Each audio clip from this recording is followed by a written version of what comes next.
పోరాడి తెచ్చుకున్న తెలంగాణను 10 ఏళ్లలో కేసీఆర్ ఆగం చేశారని ఆరోపించారు చెన్నూరు ఎమ్మెల్యే వివేక్ వెంకటస్వామి సతీమణి సరోజ. బంగారు తెలంగాణ పేరుతో అప్పుల పాలు చేశారన్నారు. ప్రత్యేక రాష్ట్రం కోసం తొలిదశ ఉద్యమంలో కాక మలిదశ ఉద్యమంలో వివేక్, వినోద్లు పోరాడారని గుర్తు చేశారు. పెద్దపల్లి కాంగ్రెస్ ఎంపీ అభ్యర్థి గడ్డం వంశీకృష్ణ తరపున మంచిర్యాల జిల్లా బెల్లంపల్లి పట్టణంలో ప్రచారం చేశారు సరోజ. బెల్లంపల్లి ఎమ్మెల్యే గడ్డం వినోద్తో కలిసి కాంటా చౌరస్తా నుంచి పాత బస్టాండ్ వరకు రోడ్ షోలో పాల్గొన్నారు. కాకా వారసుడు వంశీకృష్ణను గెలిపించాలని ఓటర్లను కోరారు సరోజ.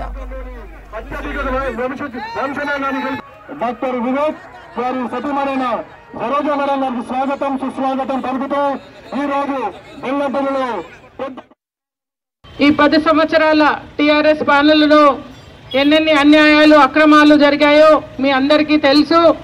అందరూ మాట్లాడుకుంటున్నారు 7 లక్షల కోట్లు అప్పుల పాలైందని. అప్పుల పాలైతే మనకేంటి అని ఇంకా క్లియర్గా చూసుకుంటే మన మీద ట్యాక్సులు వేసి ఇంకా మన మీద భారం పెరుగుతుంది.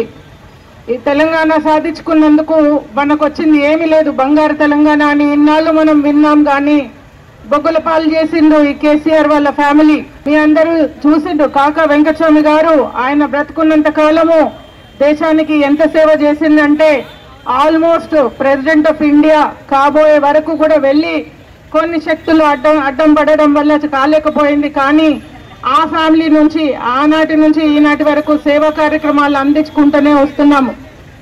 మేమందరం వ్యాపారాలు చేసుకుంటూ అక్కడ వచ్చిన లాభాలతో ఇక్కడ అందరికీ మనుషులకి సేవ చేయాలని, ఈ కాన్స్టిట్యుయెన్సీ పైకి తీసుకురావాలని కాకా వెంకటస్వామి గారు ఆనాటి నుంచి పెద్దపల్లి మీద ఉన్న ఎంత మక్కువ ఉందో మీ అందరికీ తెలుసు. మీలో చాలా మందికి తెలుసు ఎన్ని బోర్వెల్లు తవ్విపించినాము. కుట్టు మిషన్లు, స్త్రీలు వాళ్ళ సొంత కాళ్ళ మీద వాళ్ళు నిలబడాలని, ఉపాధి కల్పించాలని ఎన్నో రకాల కార్యక్రమాలు తీసుకున్నాము.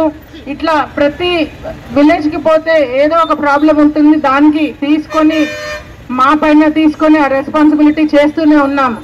గత 10 సంవత్సరాలు టీఆర్ఎస్ హయాంలో ఉన్నా, మేము పవర్లో లేకపోయినా ఈ సేవా కార్యక్రమాలు ఎక్కడా కూడా ఆగలేదు, ఏ రోజు కూడా ఆగలేదు.